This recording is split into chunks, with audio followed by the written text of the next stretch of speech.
Hello, everybody. Welcome to another episode of Comix Rant Mini. I'm your host, Arvin Bautista, and today we're going to talk about Spider-Man's Tangled Web, issue number 21 by Darwyn Cooke and J. Bone. It's called "'Twas the Fight Before Christmas." By the way, welcome to Comix Rant, and I'm doing a series as a lead up to Christmas and trying to go through all my Christmas comic books, Christmas themed comic books. It is my favorite time of the year, everybody, and I always reread these books and try to find new ones. I'm a sucker for Christmas comics, and there are actually a few pretty bad ones out there, and I will still buy it. I have learned my lesson a little bit, and so in my old age, so I've been kind of a little bit more picky about them. This year, I'm not sure there's anything that really caught my eye. I know there's always Christmas comics, but not this year for me, maybe. Unless you guys have some kind of recommendation, I can find it. Anyway, let's get back to Tangled Web 21. This is a standalone issue by Darwyn Cooke and J. Bone. I believe it's Darwyn Cooke doing the writing, and mostly J. Bone doing the art chores. I could be wrong. It could be Darwyn Cooke doing layouts too. I'm not sure. But the combo is great. They come from this animation background, and I think that's where they both have their full-time jobs. Definitely Darwyn Cooke.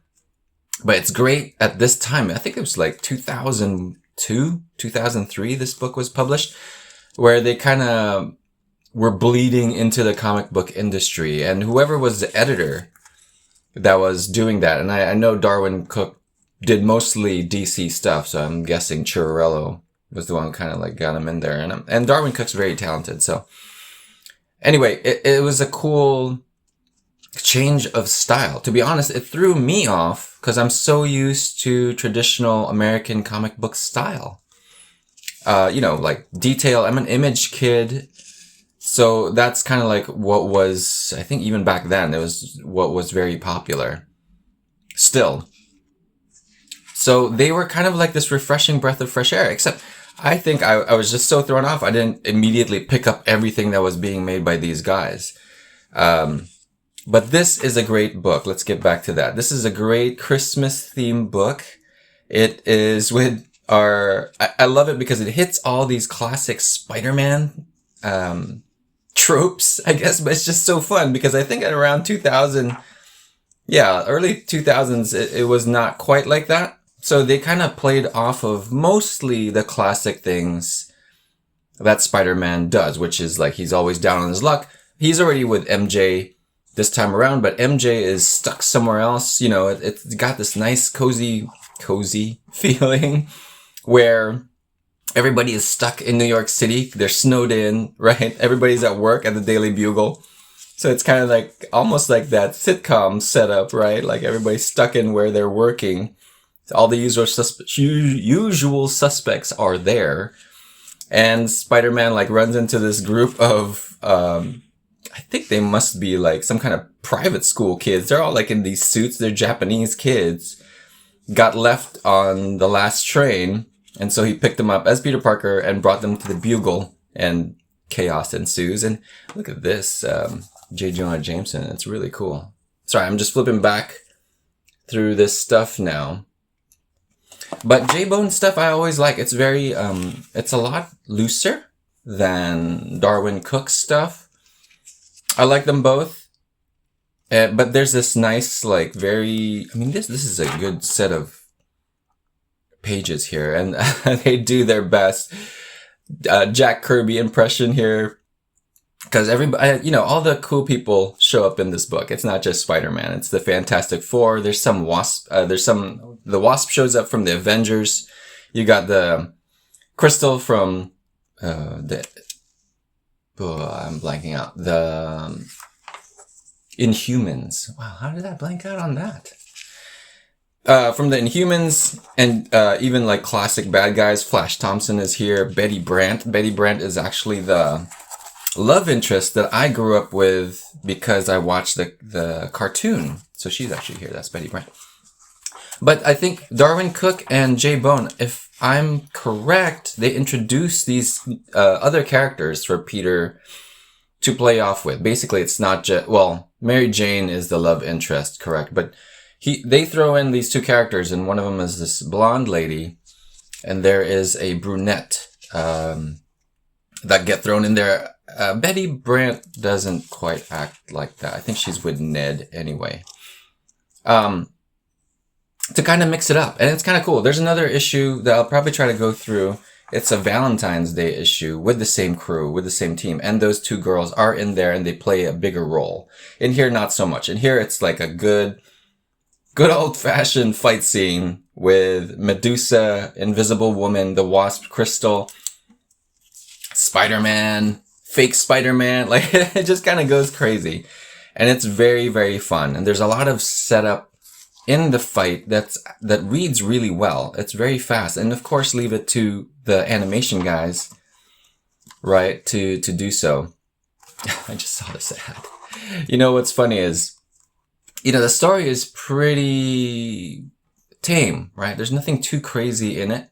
And most comics, to be honest, are not, most American comics are not exactly the ones I'm going to hand straight to my kids to read.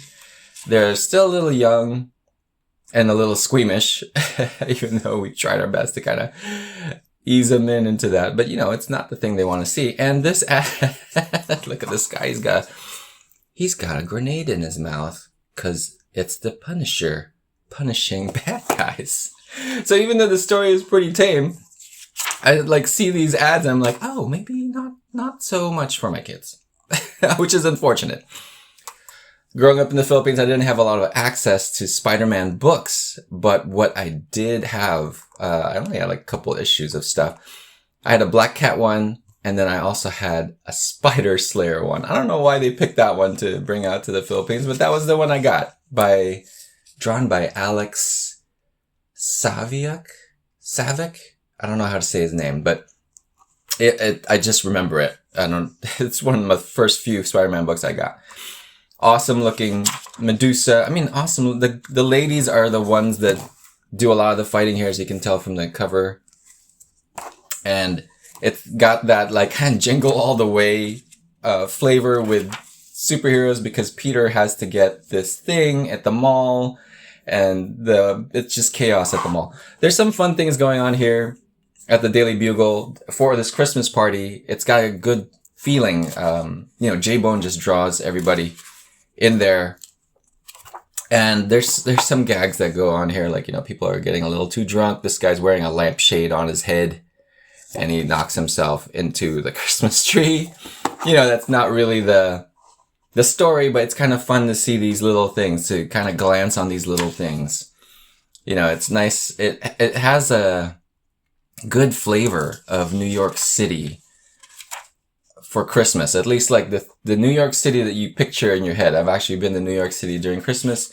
Nobody really, I'm not going to pay for horse carriage rides like old J. Jonah Jameson, right? And singing Silent Night with a bunch of kids. But it's got that nice TV special quality. I don't know. It just captures it. And I think that's what I key into with these Christmas stories. Either they have this great message, or it just goes all out Santa Claus mall and the chaos of shopping and all that kind of stuff. And it's got this thing has everything in there that you could think of in a good Spider-Man story. You got a nice misunderstanding with the Fantastic Four where Thing is almost strangling Spider-Man. Haven't you guys teamed up enough times to know not to strangle Spider-Man as your first opening move, and punches him in the face? But Marvel characters always love fighting each other. That's what I remember as a kid, and it's always fun to read that kind of stuff. Main bad guy is the Puppet Master, because he's the Puppet Master. Oh, I just remembered something that I noticed, which was funny. So, for the most part, this book is set in its separated continuity, right? But there are certain things that are here, such as Peter Parker's with MJ, right? I don't know if they actually say she's his wife. So they weren't married yet, I don't think. I think they were just together. 2000. Yeah, my memory escapes me. Anyway, so there's not a lot of continuity things, except there's one thing that kind of made me stop here. So one of the plot points is they're looking for Medusa. Medusa is missing. Crystal is looking for her. You know, they're related. They're in family. But I don't know if it was a joke, but Reed says, we'll find her, Crystal. Here, let me get closer here. We'll find her, Crystal. Medusa was last seen by Alicia yesterday. So I was like, was there a point in Fantastic Four history that Alicia Masters, I think is her last name. She's the Puppet Master's. I just connected that. Puppet Master. It's like Puppet Master's last name is Master. Alicia Masters' dad is the Puppet Master, but she's always been blind. So it's kind of funny that Reed will say, we'll find her, Crystal. Medusa was last seen by Alicia yesterday. So I don't know if this was in continuity. Someone can probably fact check me on this, but I'm pretty sure she's still blind the way that Jay Bone drew her. Maybe they just remember her as classic Alicia, where she has no eyeballs, which is like the comic book way of showing that she's blind, right? Anyway, it was kind of funny. If it was a joke, it definitely fell flat in the comic because nobody really reacted to it. It was funny to me. Anyway, so there's a big fight that ensues. Awesome pinup pages here. Fun looking Jack Kirby homages. But also like it's got this like Darwyn Cookie style Bruce Timmey, right? Bruce Timmey, I'm all Cookie and Timmy. And there's a cool sequence here where, yeah, Spider-Man is fighting. And I think this is where the animator chops are coming in. But it's not fully stuck onto the rules of storyboarding. There's like certain screen rules that you kind of adhere to. This is more very comic booky. So there's things going on here that are happening that I think are, I guess you also have a cinematic feel here. Anyway, it's really fun, I thought, because Medusa hurls this bowling ball and it kind of sets off this set of traps within the mall to trap herself. She kind of backfires and it hits herself. But, you know, it bounces around all over the place. There's like a little seesaw here, flings this saw chops this string on this box, and the box falls on Medusa. It's set up all really nicely. You don't get lost in what's happening. And it's just a great sequence. Great sequence. Anyway, so this is towards the end. It's all good, right? Of course, it's all good. It's a Christmas story. Superheroes get their bad guys. Spidey literally falls onto catching the bad guy, which is like pretty awesome. And everybody has a good time. Even old Peter here, as JJ, out of his goodwill, somehow manages to bring MJ into the city. It's snowed in. I think she was like stuck in Philly or something like that, which is kind of cool. I mean, kind of cool that it's got this setting that sets it kind of real world.